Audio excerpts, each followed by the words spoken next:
All right, so on behalf of the Independence Chamber of Commerce in the City of Independence, welcome to First Friday for the month of October. It's going to be a busy month here in Independence, and we have a lot of things on the calendar, but before we hear from our four great speakers and find out all that's good and great that's happening in our community, it's time to hear from our business sponsor. So this month's business sponsor is no stranger to the community. The owners of this business are deeply involved in the community. They have their hand on the community. They are making an impression. They work hard to make Independence a great place. They are going to work hard in the next few weeks to provide us great food during the Neewollah season. They are the people behind the wonderful pulled pork, the great baked beans, the amazing cold slaw, and I used the wrong adjective because it's the amazing sweet potato crunch. If you have not had it. So at this time, would you please welcome the owners of the amazing To Be Smokin'. You will find their food truck in downtown Independence during Neewollah, Barry and Barb Burskins.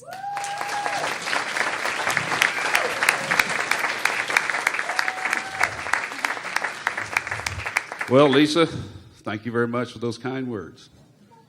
Welcome, everybody, to the First Friday. Again, Barb and I are To Be Smokin' LLC, and we want to tell you a little bit about our story, kind of where it started and where we're at today type of thing. We listened to other sponsors up here, and a lot of the sponsors like Woods and Romans, they've been around for 200 years, but we've only been around a short time.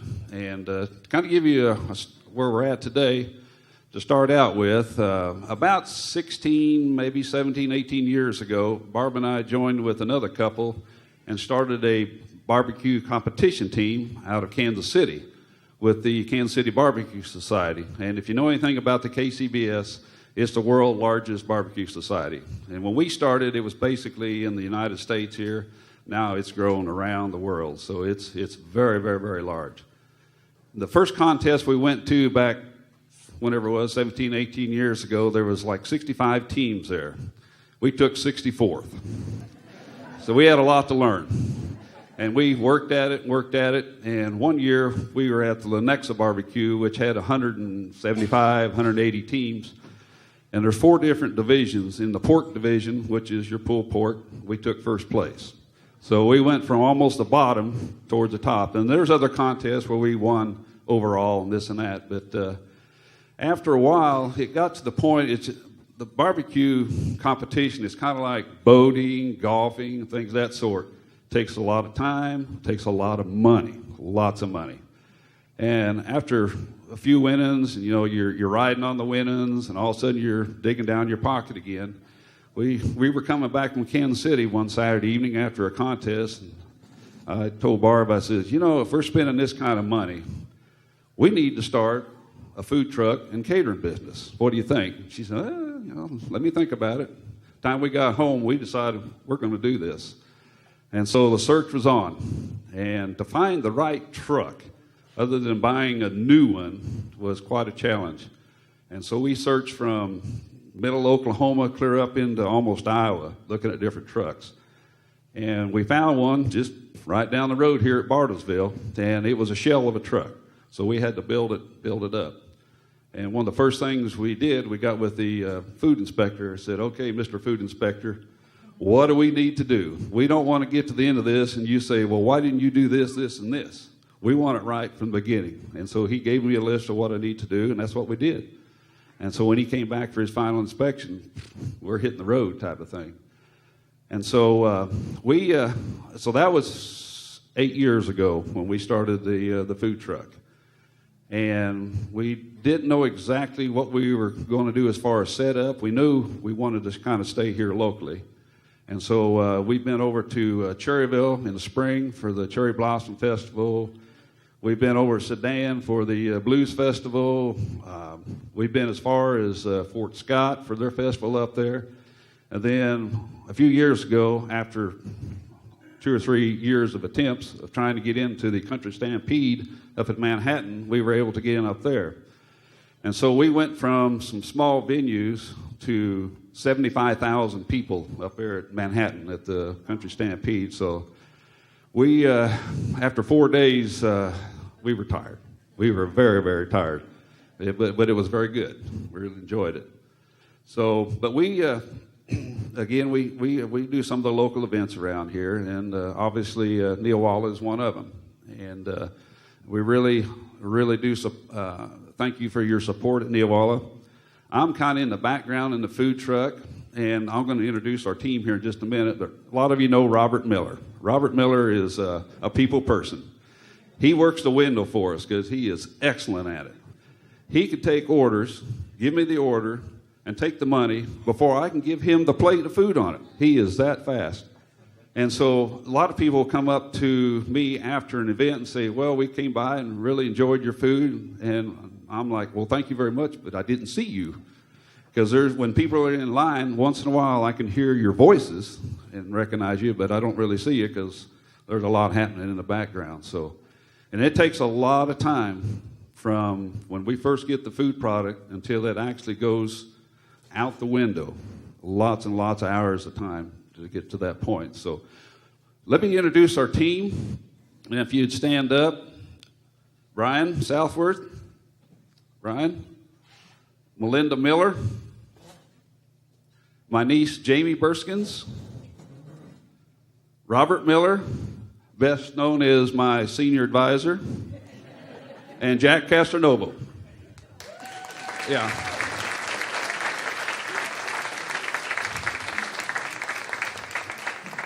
Our oldest son, Brandon Burskins, lives up Manhattan, and he usually comes down Neewollah to help us. And so, obviously, he couldn't be here today, but we really rely on Brandon. He is super, super help for us. So we really appreciate that. So, and I really didn't introduce Barb, but, I think 9 out of 10 of you in here know Barb, director of the Park and Zoo and Cemetery here in town. So that pretty much brings us up to date here.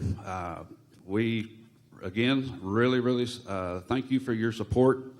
Each year we try to add something a little different to our truck, and we're working on something right now for Neewollah. So, and something was mentioned, I believe, by Lisa about the sweet potato crunch. We get requests about everywhere we go for that, but we say, no, got to wait till Neewollah. So we'll have it at the truck. So come see us. Thank you very much, and have a good day. Just one more thing to add. We left some cards on the table, so if anyone is interested, then that's a way to get a hold of us. Also, we do catering. We've done weddings, receptions, reunions, graduations. One time we went up to Neewollah and set up our truck, and they came to the truck, and that worked out really good. So if you're ever thinking of anything for catering, take a card, and we'll be happy to help you. Thanks. Thank you.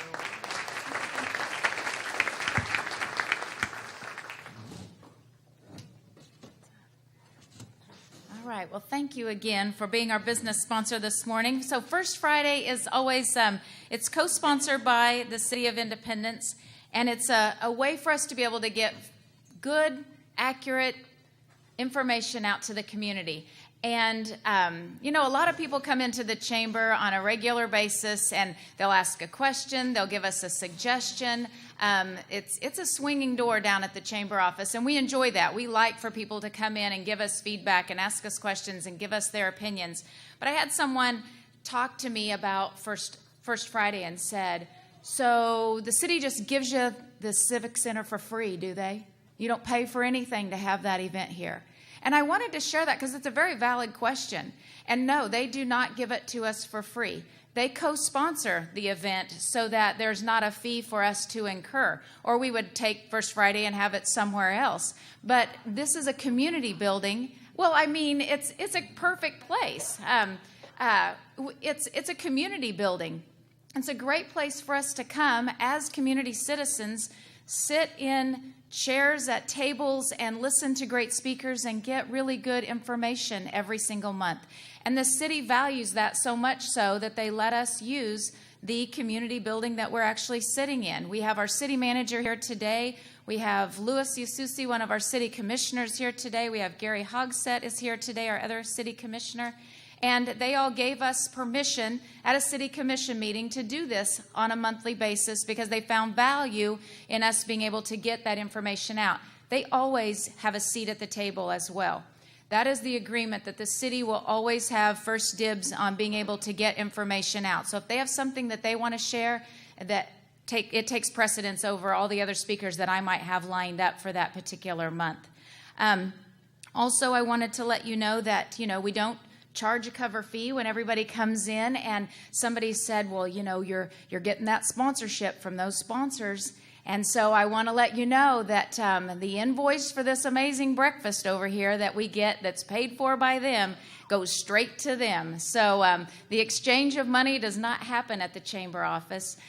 Terry Trout will send Barry and Barb an invoice for the breakfast, and that's part of their sponsorship. And we appreciate that because, once again, it provides all of you an opportunity to get some coffee and some muffins and some fruit and then be able to head back to work and not have to worry about your breakfast. And it just makes this event more special than it would be if we were just sitting around drinking bottled water or having nothing at all. So I say all that because those were very valid questions, and I want you to know how this all comes about. And I want you, if you agree that this is beneficial to have people come and speak and give you good information, you need to thank our city manager and our commissioners because they're the ones who approve that. And the chamber just works to do all the coordination. We set up, we clean up, and get ready for next month. And speaking of next month, we have so many speakers, I'm going to have to actually narrow it down. We have great speakers next month, and in December, we'll do a Shop Local event as well, and we have a special speaker coming in for that. So you won't want to miss the next two First Fridays as we wrap up 2018. I always want to tell you what's going on, so get that calendar out. And let me tell you real quick so we can stay on schedule because we've got 4 speakers that have lots of good information to share. So we got football tonight. Cheer on those Bulldogs as they work to bring home a win. We have the Neewollah headquarters opening up bright and early in the morning at 8 o'clock. You're going to hear all about that. Bulldog Pride will be out walking, cleaning up the community in preparation for Neewollah, so don't let the rain stop you from meeting at Bulldog Station at 9 o'clock in the morning and walking for one quick hour to clean up the community. Newton's True Values having a big anniversary celebration on Friday and Saturday, so go out there and support them and be a part of their celebration. And I think they're even having a free lunch somewhere around 11 to 2 today. Tomorrow's a big day in Independence regarding the community cleanup. We publicized rain or shine, and we're going to make good with that. So I'm hoping more shine than rain. And that's in the morning from 8 until the afternoon at 3 o'clock. So it's recycling in the morning. You can bring all your recyclables as you always do, but Mike Passeur and his group will also have it very well laid out, and you'll just pull in and they'll assess what you have in the back of your truck, and they'll say, drop those tires here, move on up, take the hot water heater off, put that there, keep on going, and you just keep dropping everything off till you find your way to the exit. And that's a way for all of us to get rid of all those pieces of junk that we want to get rid of, and we don't have to pay landfill fees, and we don't have to go to the tree dump and pay a fee. It's all free, and we should take advantage of that because our city is making it easy for us to clean up Independence. If you have any questions, you can ask me about that later. No football on Saturday night. ICC Pirates will be going to Butler, and we hope that they'll bring home a win there as well. Check out Eclectics and the library's Facebook pages and websites. They have so many programs, I can't list them all or talk about them all. But I do want to point out something that'll be fun at the First United Methodist Church on this Sunday at 1:30. Gracia Burnham, who was kidnapped on May 27th of 2001 and spent 376 days in captivity. And if you know her story, she lost her husband. He was killed in this captivity. And it's a great story, very moving story. So I encourage you to check that out at 1:30 at the Wesley Center. She's already been to our church one other time, and it was such a good presentation. We're bringing her back, and it's powerful. ICC wants us to know that they have coffee with the coaches after every football game, so that's Monday morning at Annie Mae's at 7:30. And Ghost Stories in the Park will be Tuesday the 9th at 6:30. They have a professional storyteller that will be out there, so be sure and check that out. I say that, and I also want to point over that we have our information table, as we always do, loaded full of flyers for you to take with you. I'll keep going. We have a new business in town. It's called Something Borrowed Event Rentals. And they're having a ribbon cutting next Wednesday at 10 o'clock, on the 10th at 11:30, rather. And it's a great store. It's going to be open by appointment only. When you have an event or a wedding or a baby shower or a Neewollah meeting or whatever might be going on, and you need things to help you with setting up and serving pieces and decor, you should go in there and check out all that they have, because it's really cool, and they have a lot of really nice things. Labette Health is doing some community health meetings around the area, and so they're looking for input on future health care in Southeast Kansas. That will be next Wednesday right here in the Civic Center at 5:30. Country Place Senior Living. This is not on your calendar, but I want to tell you about this. Next Thursday at 10 o'clock, you can go play bingo with their senior citizens that they have. So if you're looking for something fun to do, get rid of some of that stress, go play some bingo with them. It's a beautiful facility. They would love to have you come and play bingo. So again, that's Thursday the 11th, next week at 10 o'clock. And they say they're going to have it always on the second Thursday. So put that on your calendar. I think that would be fun. Inge has a play coming up on the 12th in the Inge Theater. It's called Dead Man's Cell Phone, and they'll have a performance on Friday and Saturday that starts at 7, and then a matinee performance at 2. And that's another place you want to check out, websites and Facebook pages to find out all that's happening on the campus at ICC, especially in the music and theater departments. Speaking of ICC, they have an international flag ceremony coming up next Friday. If you've never been out to that, you should go. It's at noon, and it is so impressive. They have all the international students out there, and they raise all of their flags associated with their country, and they're so proud when they do it, and it's cool. You should really go. Free drive-through flu shots being sponsored by Presbyterian Church. Saturday the 13th, that's next week, beginning at 9 in the morning. They have approximately 250 flu shots that they're ready to vaccinate you with when you go through the Oval. It's free. All they ask is that you throw in some canned food into your car and give that to them in lieu of a charge so that they can replenish and stock the food basket in preparation for Thanksgiving and Christmas. So get out and get your flu shot. Zulaween is coming up. Barb might be giving a shout out for that later on. So mark your calendar for Saturday the 13th. And IHS and IMS will be having a strings concert on the 16th at 7 o'clock. So be sure and check that out. And we're going to have a ribbon cutting, and you're always welcome to come to the chamber ribbon cuttings, even if you're not a member. And the reason why I invite you to them is because the more support that our new businesses get from us, the more welcome and needed they're going to feel, and the more connections you can make with all of these businesses. So Something Borrowed is having theirs that I talked about, and then Howard's Electric, who just finished a project right here in the Memorial Hall in preparation for Neewollah, will be doing a ribbon cutting as well. And while they're not a new business, they have new owners, and so we're going to be doing a ribbon cutting for Howard's Electric. Neewollah will be opening up. They're going to hear all about that. And also ICC is going to have a fall music concert on Thursday the 18th. That's the night of the Doodah Parade, but you can doodah early, and you can then go to the music performance out at the college. Lastly, I want to point out some project updates. So Celebration Park, that's at Penn and Chestnut, you'll see that the statues have been set. They look amazing, and we're excited to finish that project. But we have some work that still needs to be done. We have some electrical work that needs to be done, and the rain slows us down. So we're hoping that we can get the electric work done next week. It's about a 2-day project being done as an in-kind project, so we have to be flexible with that. After that, we'll be doing some dirt work in preparation for the laying of the sod. And we're hoping that it's done by Neewollah, but we've got to get the weather to cooperate with us. And also, it might be just loose dirt, because if we put the sod down and then everybody steps on it, they're going to mess it up. So we don't know if we want to put the sod down or if we want to wait.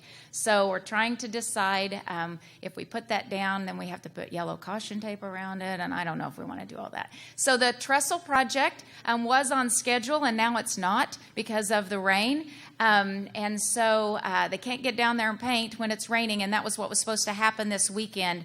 And they had it all mapped out, thought it was going to work. So they're still working hard to get it done. And even if it's not done for Neewollah, it will be done. So just keep your eyes on the underpass, and you'll see it up soon. With that, I'm going to go ahead and close it up because we need to get started. And our first speaker that we have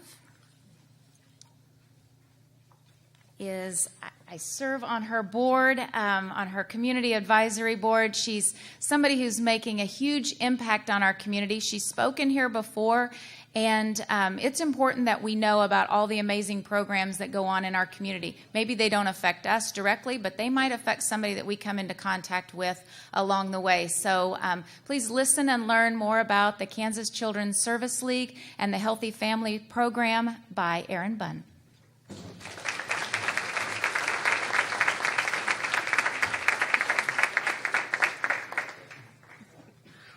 I don't know how close I need to be. Can you guys hear me?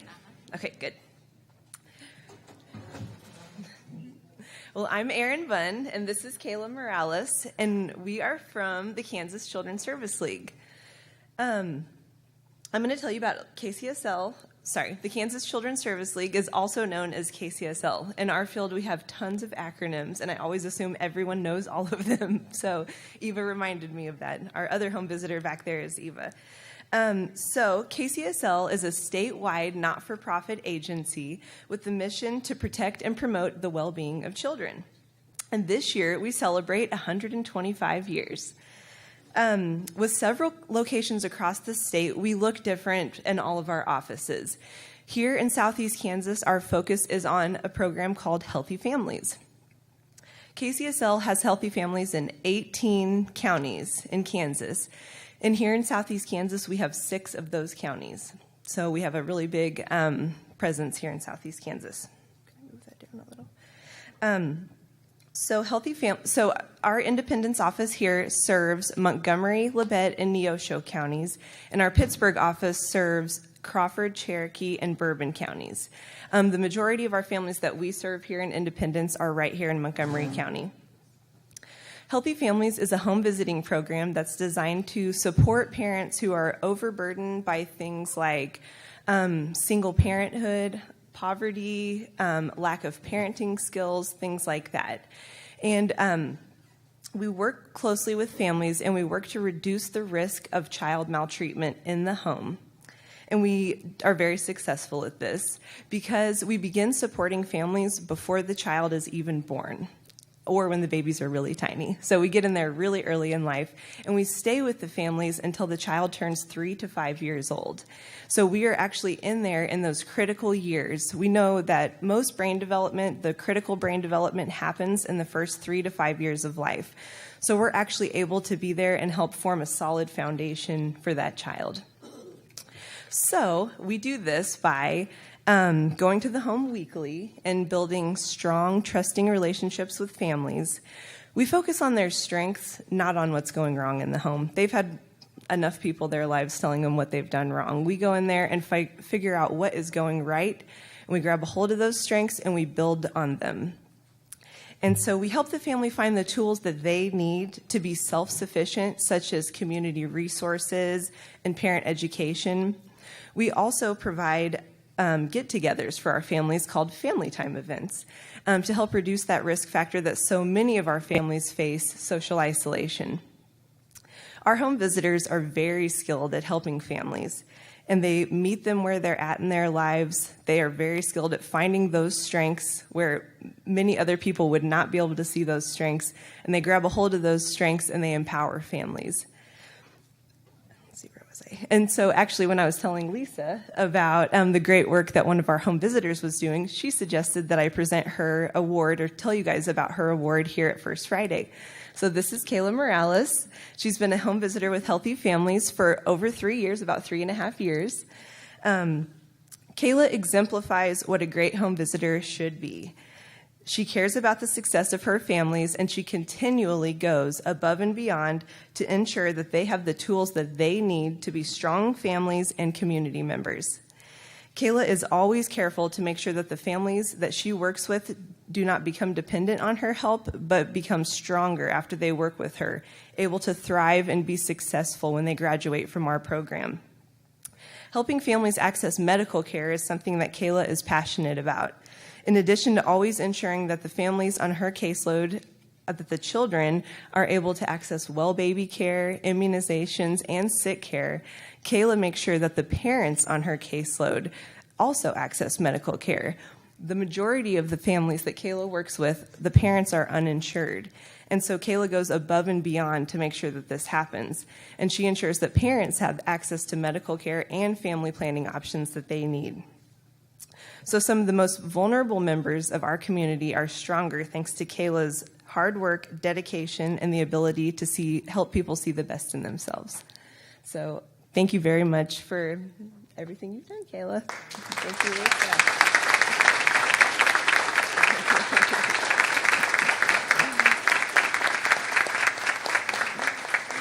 She was more nervous than I was today, and I was the one who had to talk, so I don't know what she was nervous about.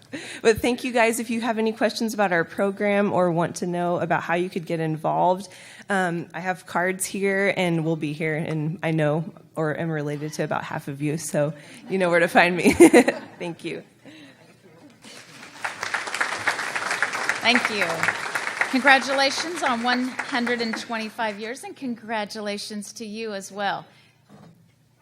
I go to a lot of meetings through my job at the Chamber, and actually spending time with Erin and her group is one of my favorite meetings. I don't always get to make it to every one of them, but they're very powerful and meaningful, and she's doing great things. So I don't know if she pointed out, but you're not mandated into that program. It's a voluntary program. So if you know of somebody that you think would benefit, suggest that to them and get them involved, because it's a very positive experience for families that might be struggling and need that support. So definitely seek Erin out and find out more about her program. So our next speaker is no stranger to probably many of you. You know, Fort Scott is weathering a storm that we weathered some years ago, and it's not a fun storm to be in the middle of. And I said this some years ago when we were starting through this. I said, you know what, I hope that at least when we get through the storm and we're on the other side, that we can look back and find some good in it, and that somebody else who we know is going to eventually go through the same situation our community went through can benefit from the things that we have experienced and learned, and find it to be beneficial and not such a frightening place to be, and with all of the unknowns in healthcare. So one of the things that we're able to bring to you at First Friday is an opportunity for you to listen and learn about all the different healthcare options in our community. We're very blessed that we have good, strong health care from 4 major providers in our area. And many times we have them at the front of the room so that they can share with you what they do specifically and provide you with updates, and then hang around afterwards and answer questions. So for the month of October, you're going to have the opportunity to listen to the new CEO, but she's not new to CRMC, which is Coffeyville Regional Medical Center. Please welcome their new CEO, Lori Rexwinkle.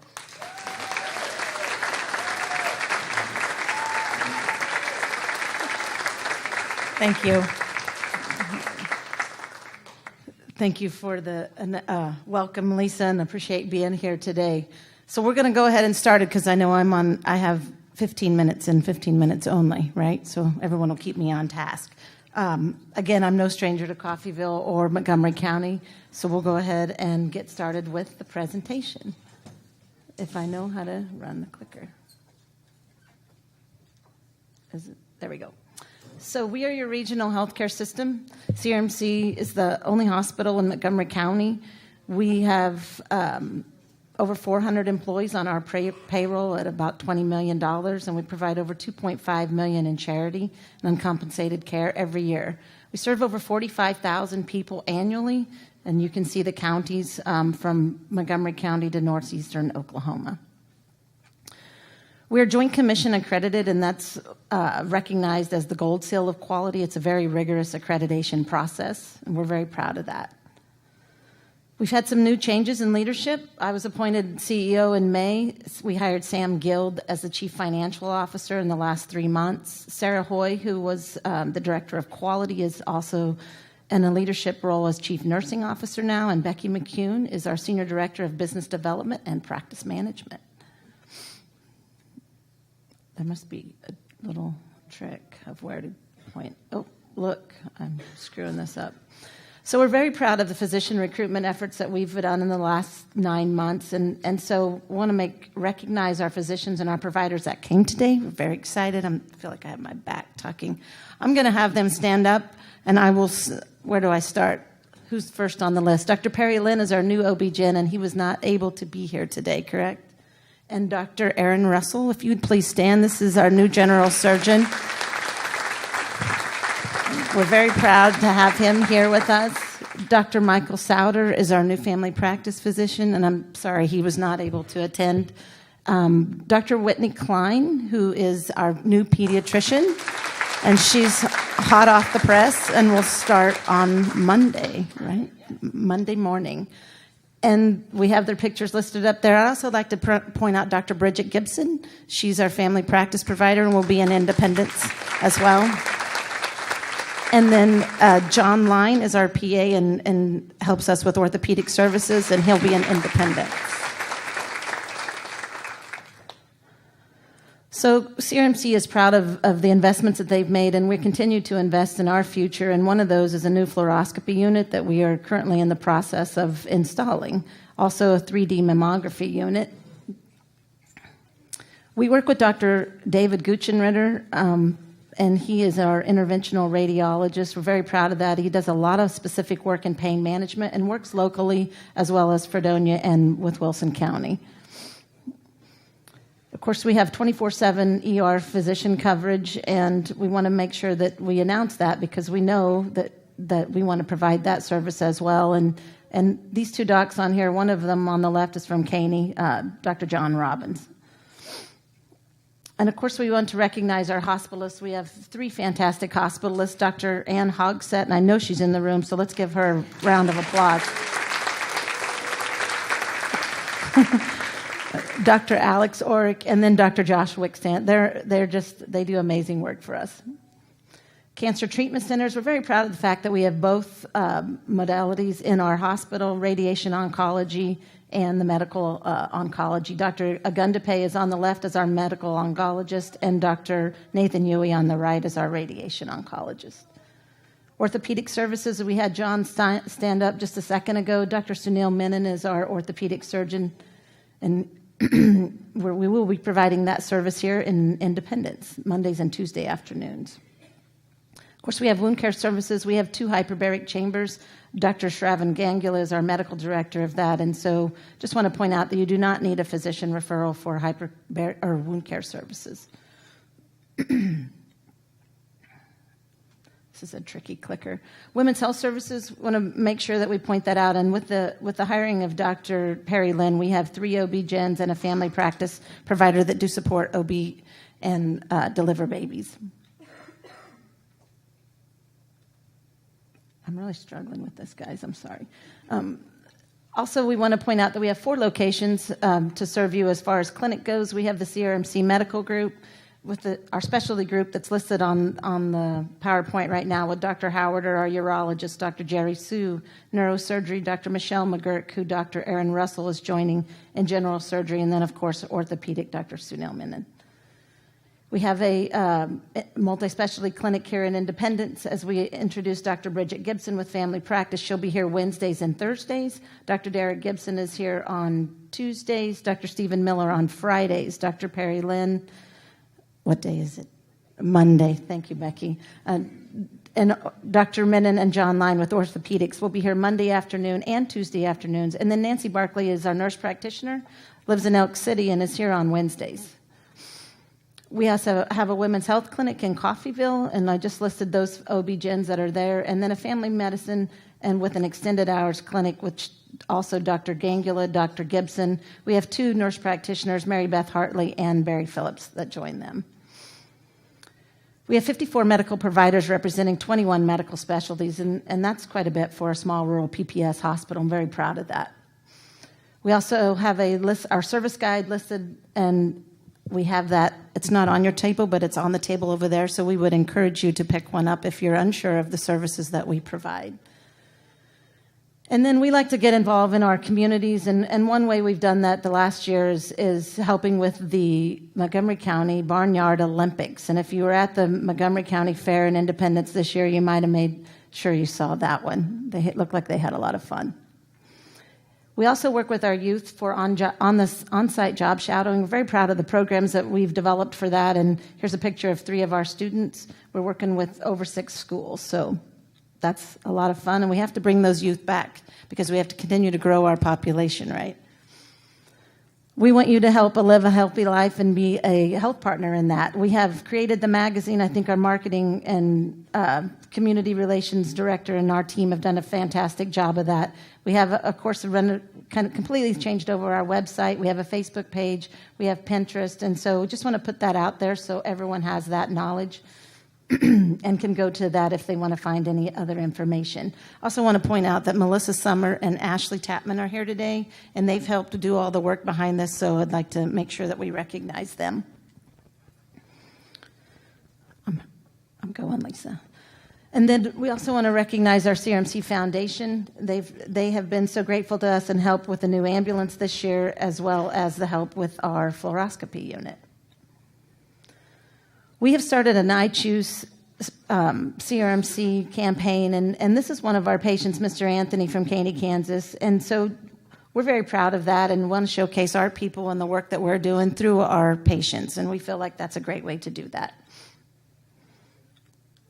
Okay, that's my last slide, so I'm going to wrap it up right here. And if I can answer any questions, hopefully Lisa's not slid out of her chair yet.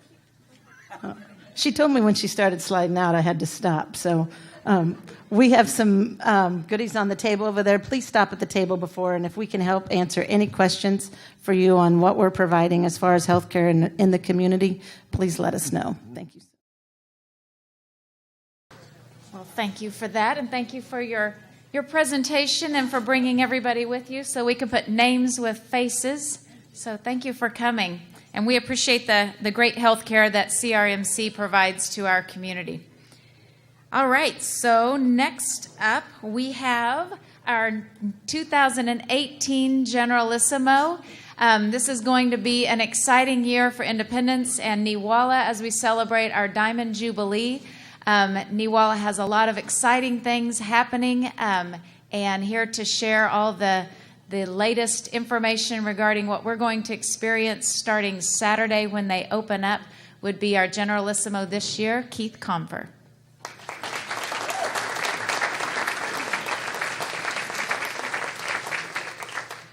Thank you. It is fun to get the opportunity to be a Generalissimo, if for no other reason that it is fun to say.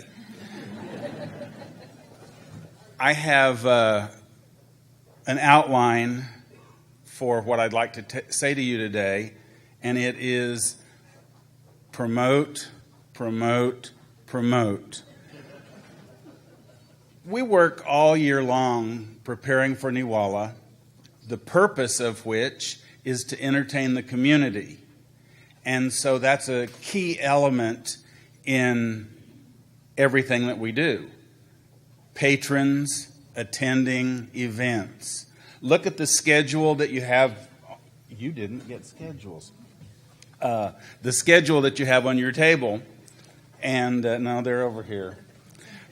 And look at the events that are available to you and put those in your plans and make arrangements to be there and support the work that all of the volunteers do.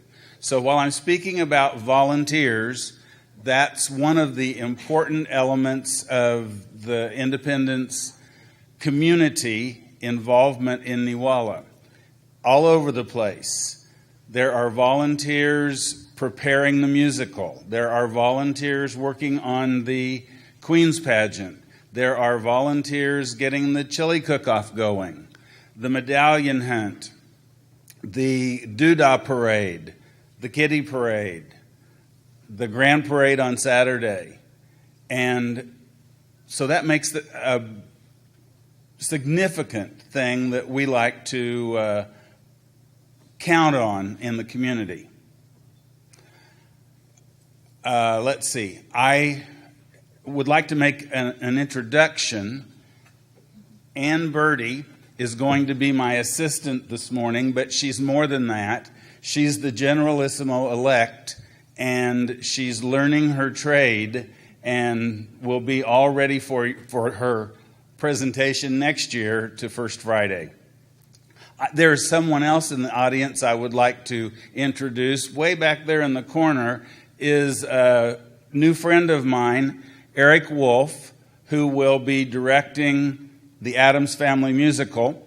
And so you know where he is every night, upstairs, putting the parts of the musical together. And I know that you'll enjoy that as it kicks off the first Friday of Neewollah. Do we have a set change that we're going to do? If you're ready. Yeah, we're ready. While I'm thinking about the things that are going to happen during Neewollah, one of the mentions that you heard a little bit earlier was about the Diamond Jubilee, and I came up with that idea, and so I knew that I was going to have to explain it, and I have had to explain it multiple times. Neewollah was invented 100 years ago. This year will be the 100th year since it was created in 1919. And it had good times, and then it fell on hard times. And I think maybe the last big celebration of the first half of the century was probably in 1949. I've seen movies of the 1949 Neewollah parade. And then it diminished. And in 1957, there was a one-day Neewollah. And at that time, 4 gentlemen who many of you will remember, I'll list Jim Halsey and Bob Woltman, Don Dancer, and Jerry Webb, recreated Neewollah. And so the 1958 version of Neewollah is pretty much what we do today. I have the oldest program I have for the Neewollah celebration is 1962. Some of you may have an older program than that. But as I went down the list of events, they are the same events that we have today. We've added a few, and we've stretched it out to 8 or 9 days. But we follow that same format that was created in 1958. So this last year was the 60th year, and taking a little bit of liberty with anniversaries, I decided to celebrate the 60 years that we have followed this format. And so that's the 60th year and the Diamond Jubilee. You know, if Queen Victoria and Queen Elizabeth can do it, so can we.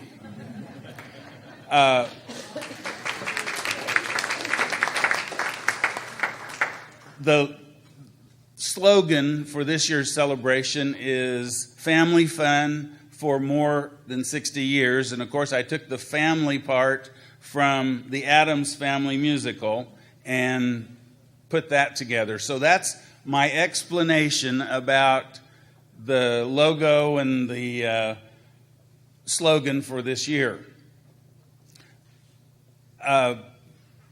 And mostly we're following the kind of format that we're celebrating.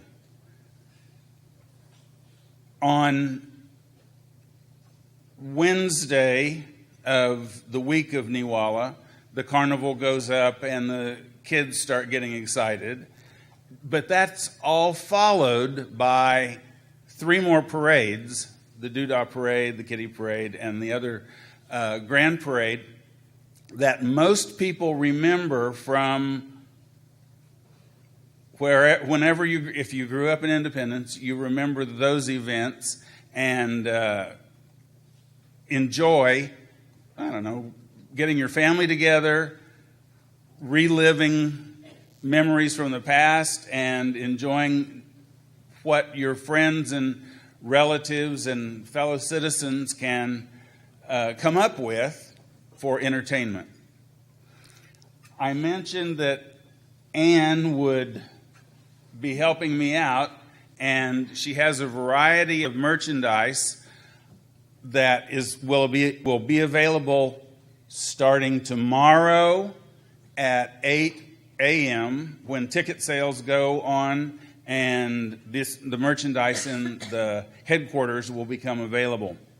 So, Ann, what do you have to share with us?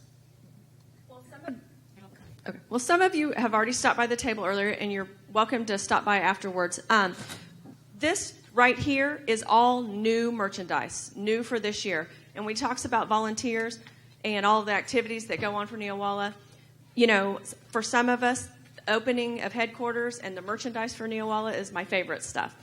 This jacket is actually my daughter's. This was from last year, and there are some still in there. There are some older merchandise in there, but this is all the new stuff. I'm not even going to sit here and go through each one and tell you all the prices and all that. You have to come to headquarters, and then it's open all through Neewollah, and the brochures give the times, the openings after opening day. One of the things that is my favorite are the generic Neewollah things that we can wear year after year after year, and we have a lot of those.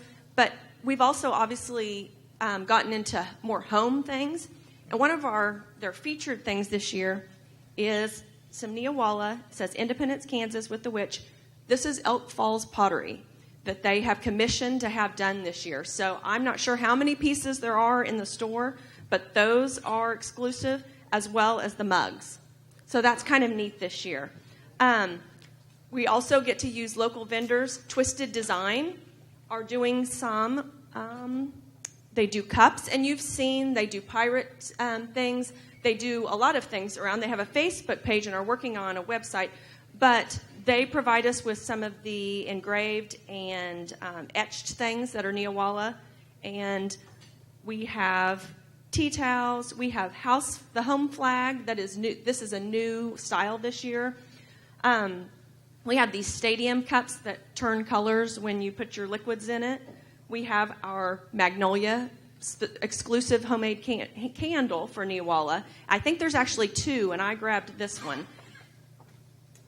We have our shot glasses because you have to have a memento if you come to Neewollah.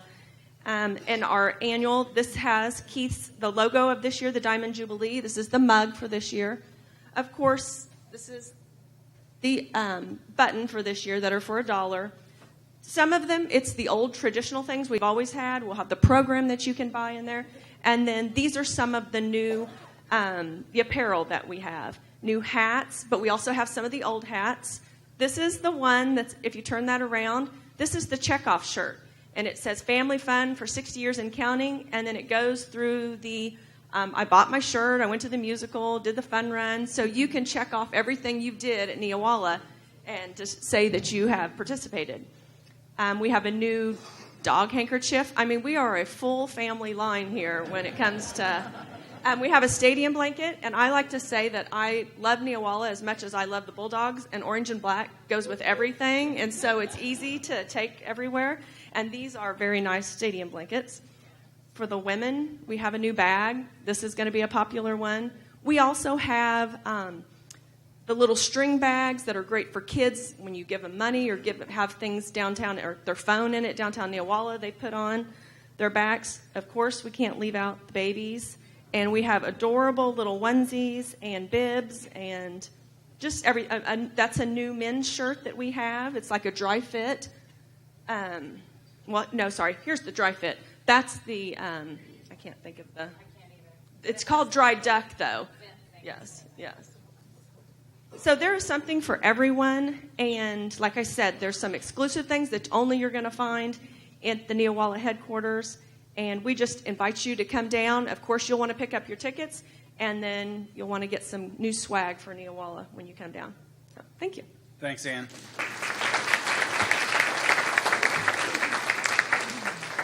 I have two more things that I would like to mention. October 27th at 7:30 is the Lee Greenwood concert with a opening act, Kyle Dillingham, and I think that everybody will find great enjoyment with that. And then following the opening act, Lee Greenwood's program will be a full 90 minutes. It won't be shortened for the opening act. It's the full-blown Lee Greenwood, and so we're looking forward to that. Don't forget to buy your tickets. We would like to see the patrons fill up the house that night. The other thing that I have to mention before I shut up is our sponsors are very important to us. People who businesses and individuals who show faith in Neewollah, support us with their bucks, help us to, everything is so expensive. It's just amazing how much money goes into putting on all of these events, security and porta potties and all of it. So we have tremendous support from our community, and we want to bring your attention to our sponsors who help us do that year in and year out.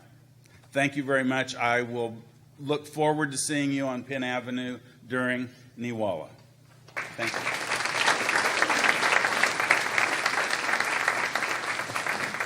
Thank you. That's some cool stuff on that table. All right. Well, I tell you, October is one of my favorite months, and Neewollah is the best time of year. So very, very excited for the next 2 weeks to pass and be ready for all that Neewollah brings this year. As we wrap up First Friday, we have our final speakers. They're going to speak as a duo today. This group was put together to help our city and our city commission work on a strategic plan so that we can be proactive and move in a direction that all of us as community members have given our opinions and suggestions and ideas so that there's a relationship between what we all think as community members should be happening in our community and in Independence, and then what the City Commission works to make happen and through working with the city administration. So we have two gentlemen here today to talk to you all about the strategic plan that was presented at the last City Commission meeting, I believe it was, and will be addressed again probably at the upcoming City Commission meeting. So at this time, would you please welcome Dean Hayse and Tim White.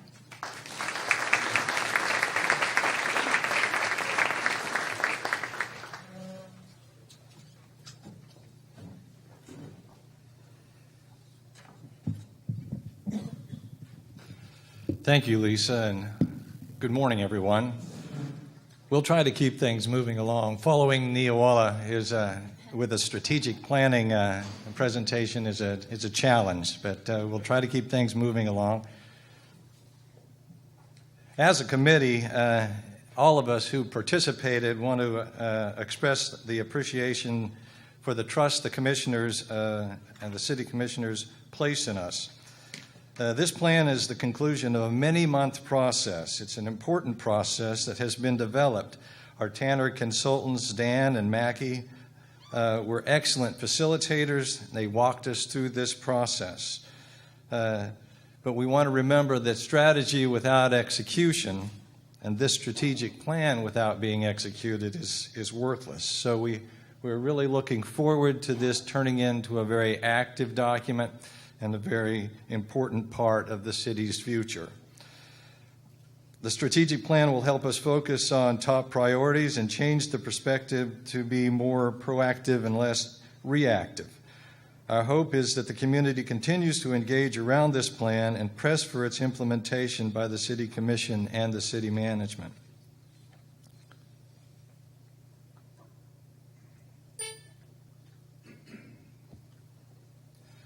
Three members of the community were nominated by each of the city commissioners. This diverse group of individuals helped engage with the community in a very broad way, and thus we got superior feedback from the stakeholder groups. Several of the committee members are here with us this morning. If you are on the committee with us, would you stand, please? I'd like to recognize the committee members for their efforts.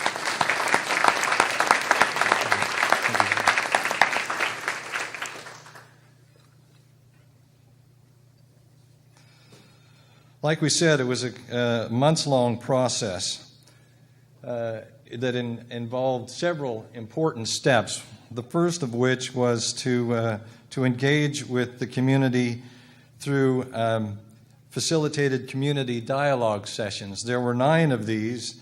Over 200 people participated in the dialogue sessions, and they were with such groups as the Chamber of Commerce, the city's Community Engagement Committee, the Rotary Club, high school students, with residents of Penn Terrace, the Berean Christian Ministry.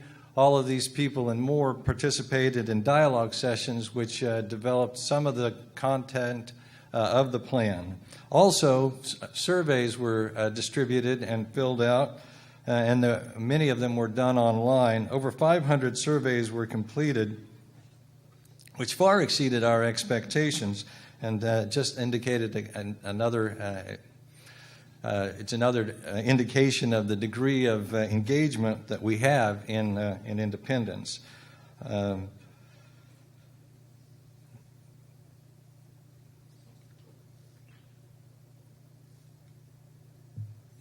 format of the plan is important to note because it may be unfamiliar to you if you look at it for the first time, but the purpose is to organize the thinking about how to prioritize the things in Independence that deserve attention and ultimately deserve resource allocation. The first element of the plan is the primary directive, and it's what we are trying to achieve. Beneath the primary directive are 5 strategic directives which help us determine how we are going to focus our resources to achieve the quality of life we're aiming for in the primary directive. And within each of the directives are initiatives which specifically point to a direction the city can take in their actions to accomplish the directives. Also, goals are indicated and indicate how we might measure the success of the plan. So what is our primary directive? The primary directive is to build upon our unique sense of community by offering residents the vibrant, welcoming environment that has led people to call Independence home for generations. We had an extensive conversation about this statement, and one of the big questions was, are we really that unique? We debated that, but ultimately we all decided that because of our special combination of amenities, our activities, our community engagement, the businesses, the people, the city of Independence is unique. We feel very certain that that is a true statement. We feel that it's vibrant because the economics of the past and the spirit of engagement of the present have really made us a vibrant community. And we have a real history that we can point to that says Independence is a special place. Tim?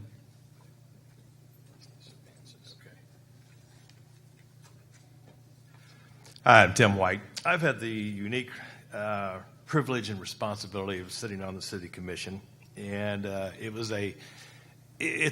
quite a different experience because I'd never really been anything like that. And when Gary Hoggs had called and asked if I would sit on this committee, I was really excited about it because the 4 years I sat on there, we were reactive to everything. We didn't really have a plan to go. We had changed changed city managers, and at that time, it's just we addressed the problems as they came. We didn't have any kind of plan to go with. So, anyways, by sitting on this committee, it was kind of neat to be able to be involved in a proactive plan, give these guys something to shoot forward to. And the first one of our strategic directives we have was economic development. Now, economic development is the number one strategic directive because it basically pays for everything else. Without the economy working, we don't have the tax money to work it, we don't have the revenues, we don't have anything really working without that going on.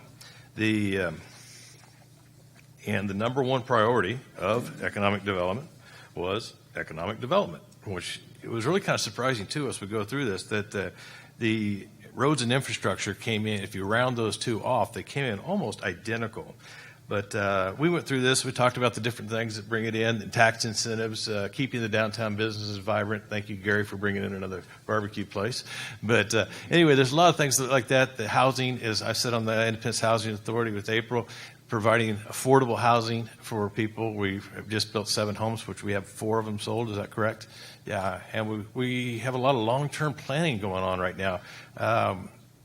We just purchased 23 lots to purchase for 23 new homes to come up, which increases the tax revenue for people coming to town. It also has affordable housing, which comes in. Of course, housing is very important to me. That's what I do.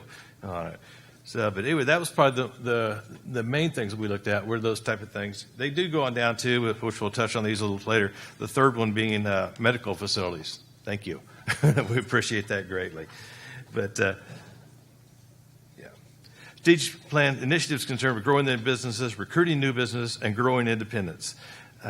Those are the 3 main initiatives that we do. And what does success look like? It's very simple. Increased population, decreased unemployment, and increased city revenues. With those 3 things, all 3 go together again.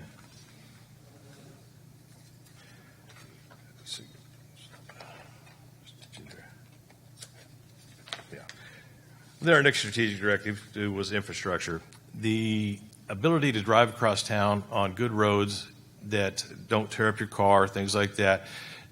The plumbing that you have, the water meters, everything that goes together. Again, that ran within 1 percentage point of economic development. Those are very important, those 2 things together. Again, one helps pay for the other. As you'll see as we go through, everything is linked into growing the community. As long as we're growing, things are continue to get better. We have that increased tax revenue to cover those things. Very important as we go.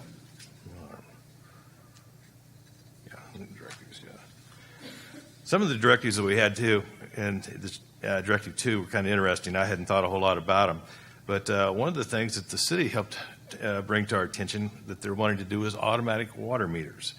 That's something that a lot of people don't think about. They're automated. We have had instances, been in my business, where somebody will get a $250 water bill, and they're single, they live by themselves. With this new system that they're trying to implant, if there's a leak like that, it tells the city that all of a sudden we've got all this water going out. They can shut it off, and you don't have that problem. It's something that could be very beneficial for the water plant in the future, all those type of things that we are part of the city. Again, roads and sidewalks, again, increase the budgets to those so we can have better roads, better sidewalks. One of the nicest things I get to do that happened while I was on the commission is whenever I drive from the west coming into town, I see West Main. That used to be a tank trap, and now it's a beautiful street. But that's one of the things that's really nice to do. The one thing that really came up on this was City Hall and the public safety buildings. Nobody really had a decision. They said just make one and stick with it. Let's see. Is this yours? Yeah.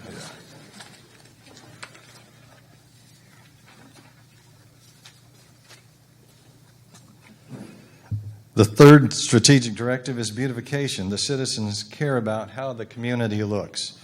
We all want to live in a community that is clean and safe. Abandoned houses, poor upkeep, overgrown lots, and litter and debris in neighborhoods destroy the beauty of our community. The city will focus resources to address these issues.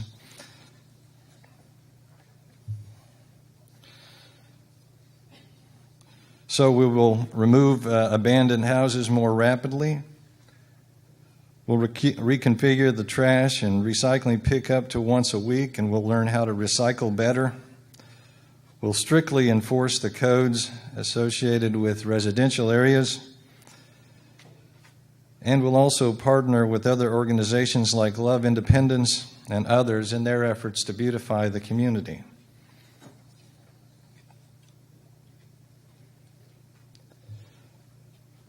The fourth directive is parks and recreation. It's no surprise to me that when asked, what do you like best about Independence, the vast majority of the people said, we love the park. We love the zoo. It's a point of pride. It's really a jewel of southeast Kansas. We draw from a wide area where people come to visit our community because of the parks, and we want to capitalize on that. So with this fabulous resource as a starting point, we can leverage the park in our overall plan to develop and implement a plan for the park and zoo enhancement and maintenance. We'll emphasize the emphasis will be on quality over quantity. So it's time to review some of the smaller neighborhood parks and the resources there to either optimize or consolidate what is there. Partnering with others to maximize the tourism potential of the park and the activities of the park, like Neewollah, we can partner with other community events that will bring more tourists and more tourism dollars to the city. Then we'll be able to share our park and zoo with even more visitors.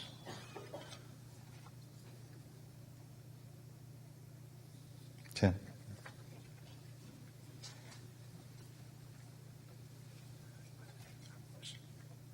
Directive number 5, community spirit and unity.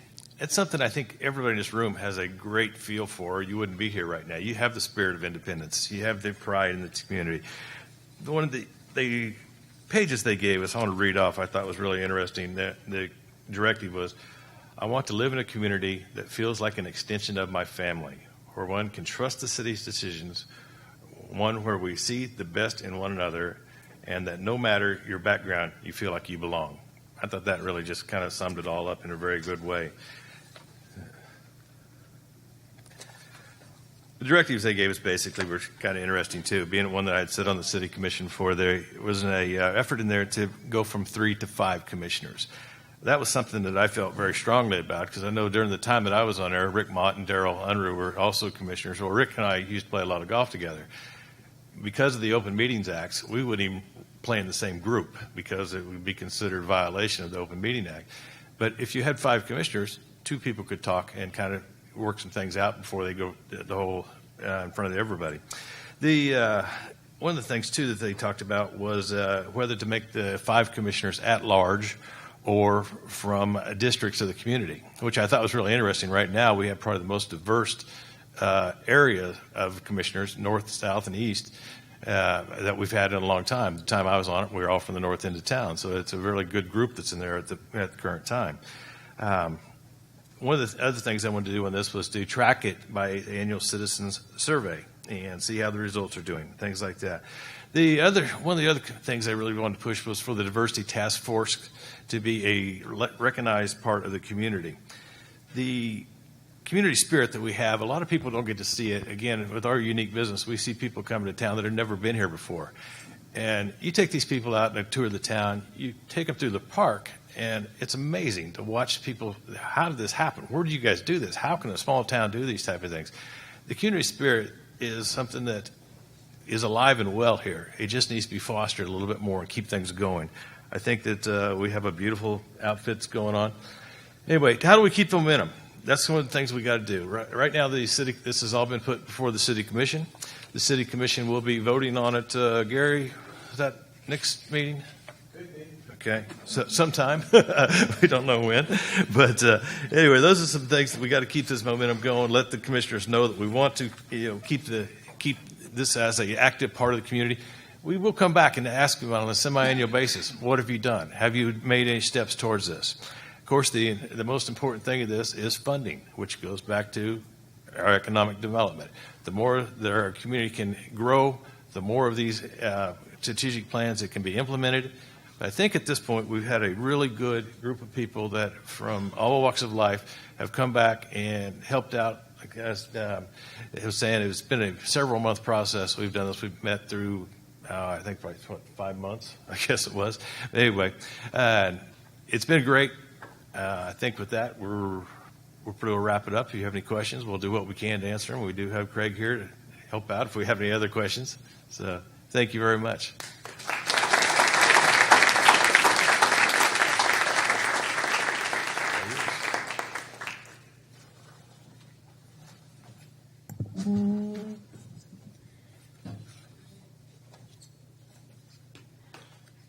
Well, we are right on time, and they did mention that if somebody had any questions that they would be willing to answer them. So before we do the 1-minute shout-outs and kind of wrap it up, does anyone have any questions for Tim or Dean regarding the city's strategic plan? None? All right. I want to do one little shout out before we open it up to everyone else. I was afraid we were going to run out of time, so I thought I'd save it until the end. But the Chamber is working. We have a large committee on Veterans Day. So last year was our first Veterans Day of Honor celebration, and it was an amazing day. And this year will be no different. It will be on November the 10th. That is a Saturday. And let me give you the rundown of everything. It's on your calendar, but I'll give you a little bit of additional information. So there will be a Veterans Appreciation Breakfast at the enclosed 4-H building starting at 7 o'clock. Last year, it was at the Masonic Lodge. It's being moved to the park so that those veterans will be able to then walk over to the Oval and participate in the Veterans Walk of Honor along with the Run for the Colors 5K Fun Run. So we're putting those two events closer together to make sure that everyone can participate. The museum will be open as usual from 10 to 4 that day, and they will have a special military exhibit, and they will be giving free coffee and donuts out to everyone who visits the museum that day in honor of our veterans. Veterans Freedom Square, the amazing war memorial out at the park, will be having a special ceremony, Voice of Democracy and Patriot's Pen. It's a youth essay award presentation that will be happening. And they will also be doing a memorial of where they will read all of the names of the veterans who have pavers in the Veterans Freedom Square Memorial. Now, not if you're a business and you've bought a paver, that will not be announced, but those names that are on those pavers will be announced. So I'm sure that that's going to be a moving ceremony as well. There will be pre-parade activities for the kids. We know that if we get kids downtown, people will come. So we're going to have some bounce houses and some face painting and some pre-parade activities with flags and beads and all kinds of fun things. Somewhere between 1 and 1:30. The parade will start at 2 o'clock. Mid-Continent Band will be playing as they did this year at the same time as the parade is going through. They'll be in downtown playing some patriotic music as the parade progresses down through the community. They moved the bean feed, which was at the American Legion, to the end of the parade, so it will be right here in the Civic Center. So when the parade ends, the community is invited to come down to the Civic Center and enjoy a community bean feed. The Heroes and Hot Rods car show that was in the park last year has been moved downtown, and so it will be in the AutoZone parking lot, so that after you have the experience of the parade and you're all full from the beans and everything, you can walk across the street and go check out the car show. And then, as we did last year, we will be having Military Appreciation Night. If you are a veteran, you'll be able to get into the game for free that evening. And Independence Community College will be taking on Ellsworth, and there'll be a Veterans Appreciation recognition with the Legion Riders and everything at 6:30.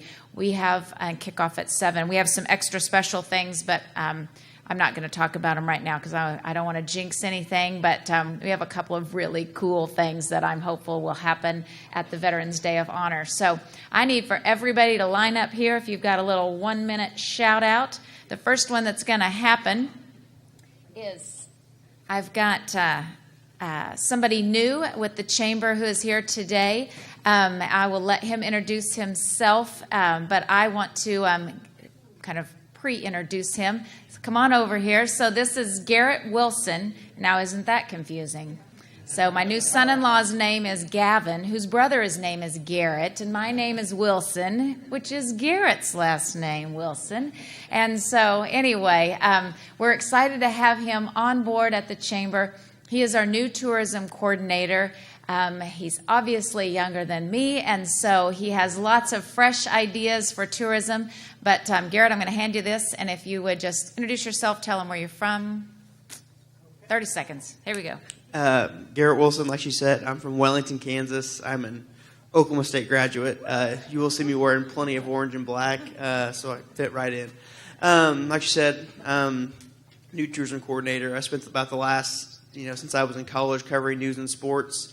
Been everywhere from Stillwater, Oklahoma to Springfield, Missouri. Wanted to get closer to home in a smaller community. So I'm happy to be closer here, happy to be in Independence, and excited for what the future holds. Thank you. And we're glad to have him. Hello, everybody. I'm here to tell you about our 5th annual Zulaween. We are so excited. My staff is just pumped. I can't tell you. They're excited. They've got new things going on, and it is on Saturday, October 13th. What Zulaween is, for those that don't know about it, it's for kids to come trick-or-treat at the zoo. We have sponsors, tables. We have the drama students and other high school students coming. We have a gentleman that is a makeup artist, professional makeup artist. He's going to help the students get their costumes and makeup done, and they're excited about that. They'll be in Monkey Island, on the island. The monkeys will be put away, and they're excited. They'll be in other places along the zoo to entertain the kids. We'll have games, face painting, a photo booth. There'll be a whole bunch of activities for the kids, and it's $2 per person, 2 and under free. So come join us on Saturday, October 13th from 5 to 7. Thanks. And I just wanted to let everybody know I'm Kathy Shepard, and on Wednesday at 11:30 at the Wesley Center of the Methodist Church, we will have Shannon Sanchi here from the Kansas Securities Commission, and she's going to talk about how to protect yourself from scams. It's $5 for lunch, and it's going to be provided by Annie Mays. And so come on out. I've heard her speak before. She is really good and has a lot of wonderful knowledge to share with you on how you can protect yourself. So come on out on Wednesday, the 10th. Come on over.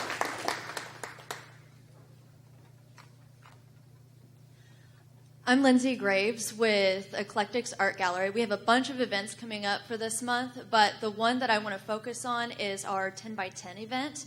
On October 10th, starting at 10 a.m., we will have a bunch of art pieces that our artists have created. They are all 10 by 10 for $10. So we just thought it would be a fun little event that we wanted to do. We're right next to the new shop opening up, Something Borrowed, right on 311 North Penn. So if you can come out, you'll already be there for the ribbon cutting. Just hop on over next door when you're done and take a look at what we've got. Thank you. Good idea. Hi, everyone. I'm Eric Wolf, head of theater at ICC. Coming to give you a little bit of an update. Lisa, thank you so much for the shout out earlier. Keith, thank you so much. If you're wanting some arts before Neewollah starts, we've got them for you. We've got Dead Man's Cell Phone on the 12th through 14th. Our ticket prices are $7 for adults, $5 for seniors, military, and students under 18. We have our vocal performance that is partnering with R&S Studios here in town. That's October 18th, the day before Neewollah.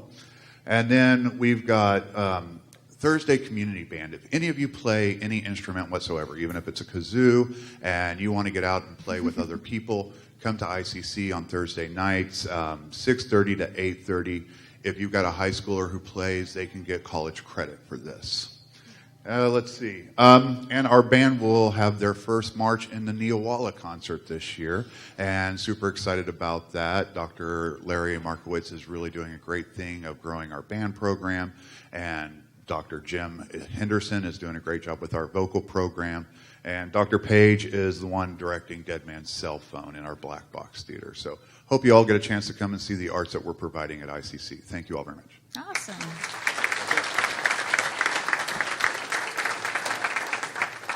And one more thing, find this form over on the information table. This is the trunk or treat form. So this is the second year that we're doing trunk or treat. We need lots of trunks downtown because we'll have lots of little kiddos. We had well over 1,000 last year, and we expect there to be even more this year. So please get with your civic organizations, get with your churches, get with your neighbors, and load up the car and load up the candy and come down and dress up and be a part of something that's a lot of fun. I want to explain something to you. Somebody said, well, there's no trick-or-treaters now coming to my house because you had them all downtown. And while that is somewhat the situation, look at it through the eyes of a young mom and dad who have a couple of kiddos and they're coming home from school or they're coming home from daycare and it's Halloween and you've got to feed them and you got to work on the spelling words because there's a spelling test on Friday and you got to get them dressed up and you got to get the paint on the face and you got to get the costumes all ready to go. And then it's cold outside, so then they got to put the coat on over the costume, and then they start to get a little cranky because they're all tied up. And then you got to put them in the car and buckle them up in the seats, car seats, so that they're safe. And then you go to the grandma's house and you unbuckle them, and you get all three of them out, and they go in, they get their picture taken, and then they get back in the car, and you buckle them all back up, and then you take them over to the neighbor's house. And you can see where I'm going with this. And then they only get to go to 3 places because it's time to go back home, take a bath, and get ready to get in bed and be ready for school the next day because it's on Wednesday. And Trunk or Treat offers a really positive alternative to that situation where kids can go downtown and they can see all their friends at school dressed up in all of their costumes. Moms and dads can see all of the other friends that they have downtown with all of their kids, and grandparents can come down, and everybody can just walk around as one big happy family and participate in Trunk or Treat. So while I know it draws people away from the home visits, it's a bummer. But what it affords the youth of our community, I think, might outweigh that just a little bit. So anyway, if you're missing those trick-or-treaters, then get your candy and come on downtown and be a part of Trunk or Treat. You're going to see way more kids than you would have ever seen at your house. So be a part of Trunk or Treat. With that, I want to say thank you for coming. We had a full house here. We set up for 120. I didn't see very many empty seats. We want to thank our business sponsor, Barry and Barb Burskins, for all that they do in their day jobs, making Independence great, in their evening jobs, feeding us great barbecue. And be sure and look for the shiny red truck in downtown during Neewollah and get some barbecue at To Be Smokin'. And I will see you all next month. Happy Neewollah.